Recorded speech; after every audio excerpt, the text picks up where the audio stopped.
Magandang araw mga kababayan. Isa ka rin ba sa mga nakatira sa isang subdivision o village o community na may homeowners association?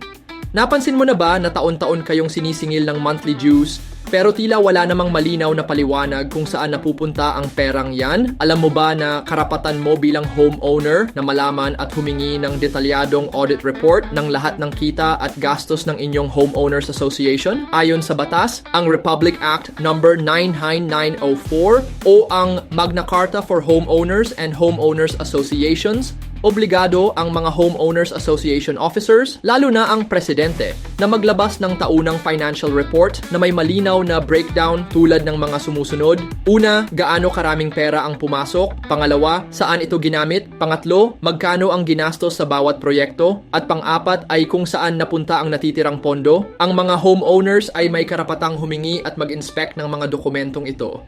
Pero ang katotohanan, maraming homeowners association officials ang hindi nagbibigay ng financial report.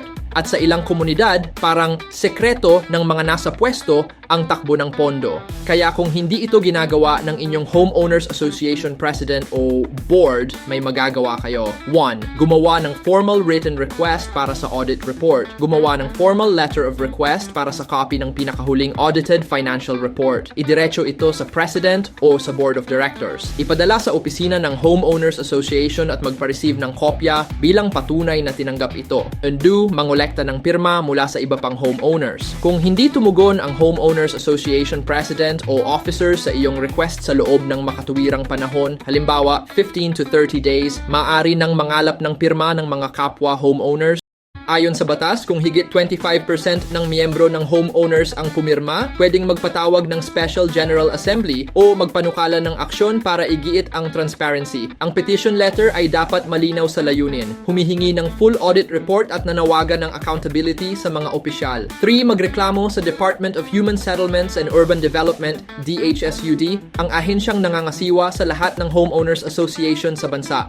Kung hindi pa rin nagbibigay ng audit report ang homeowners association kahit may request at suporta mula sa ibang homeowners, maaari nang magsampa ng formal na reklamo. Ibigay ang copy ng written request, petition letter na may pirma ng homeowners. At kung meron isama ang anumang resibo, sulat o ebidensya ng pagtutol o kawalan ng tugon. Nasa description po ang email address ng DHSUD at mga hotlines. Maaari ring bumisita sa pinakamalapit na regional office ng DHSUD para magsampa ng complaint ng personal. Pang-apat, magpatawag ng Special General Assembly. Kung sapat ang lagda ng homeowners, pwede kayong magpatawag ng pagpupulong kahit hindi aprobado ng board.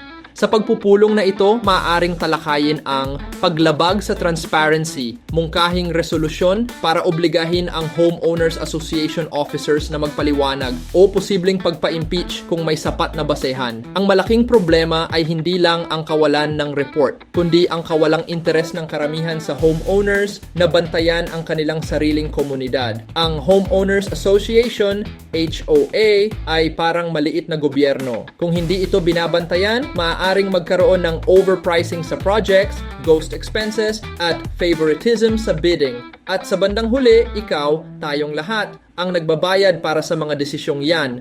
Ang transparency ay hindi pabor na hinihingi. Ito ay karapatang nakasaad sa batas. Hindi ito usapin ng pagiging kontra sa Homeowners Association policy. Ito ay panawagan para sa tamang pamamahala ng pondo at tiwala, kaya huwag matahimik sa maling sistema dahil ang hindi kumikilos na komunidad ay madaling pagsamantalahan. Pero ang komunidad na mulat at nagkakaisa, yan ang tunay na may kapangyarihan. Maraming salamat po at sana ay may natutunan kayo sa maiksing video na ito. Tandaan na mahalaga ang integridad, pananagutan at malasakit sa bawat sulok ng ating mga barangay, subdivisions at villages. Salamat sa panonood at huwag kalimutang mag-like, share at subscribe. Hanggang sa muli,